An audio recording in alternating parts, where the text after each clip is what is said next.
Dis weer tyd vir sielskoffie.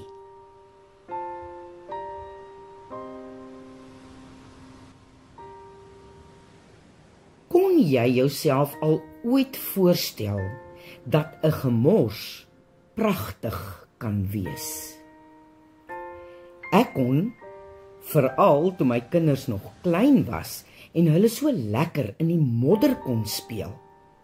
Hulle was natuurlik baie vuil na die avontuur, maar die mooi daarin was dat hulle self geniet het en iets daaruit kon leer. Ten spyte van die skoonmaaksessie wat na die tyd op my gewag het, die mooi was ook in dankbaarheid dat my kinders normaal kan funksioneer en die bewondering van watter wonderwerkies hulle is. Met al hierdie mooi in die gemors, was dit nie 'n groot opoffering om na die tyd alles op te ruim of skoon te maak nie.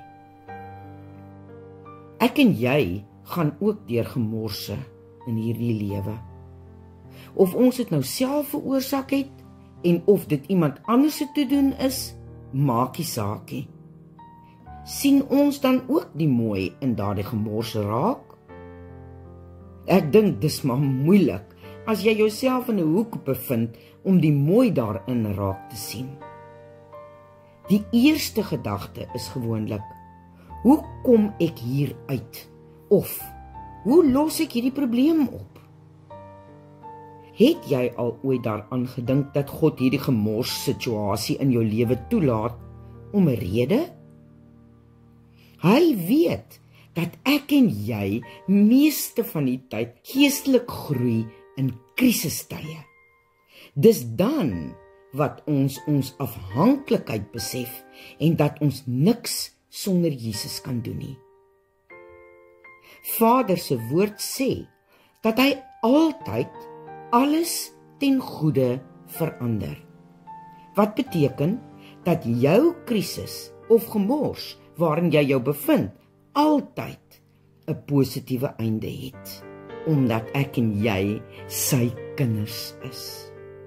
Wat beteken dat jou krisis of gemors waarin jy jou bevind 'n positiewe einde het. Hoekom sukkel ek en jy dan om dit van die begin af raak te sien? Ons weet mos dat Jesus aan ons kant is en daarom kan ons nie verloor nie. Hy beloof ons mos dat hy ons die krag gee om alles te kan hanteer en ook dat hy namens my en jou ons krisistye vir ons beklei. En daarom kan jy volgende keer die mooi in jou krisis raak sien, omdat jy dankbaar is vir al God se beloftes aan jou. Jy is veilig, die probleem is reeds opgelos, en hy gee jou die krag om deur die slegte tye te kom. Jy weet, wat ek en jy nie altyd besef nie, is dat ons toekoms reeds God se verlede is. Want hy is aan die begin en aan die einde teenwoordig, en ook in die nou. Daarom kan ons in die krisis dankbaar wees dat ons 'n geleentheid kry om geestelik te kan groei en God te vertrou met die res. Al is dit iets wat jy jouself elke dag aan moet herinner en hardop moet spreek om te kan glo, sal dit die moeite werd wees, want dis die waarheid. God se waarheid, wat niemand en niks van jou kan steel nie. Die mooi in die gemors is Jesus, wat kop bo water uitstaan, bo enige iets wat vir jou mag voorlê, in enige krisis wat was, is, of nog gaan gebeur.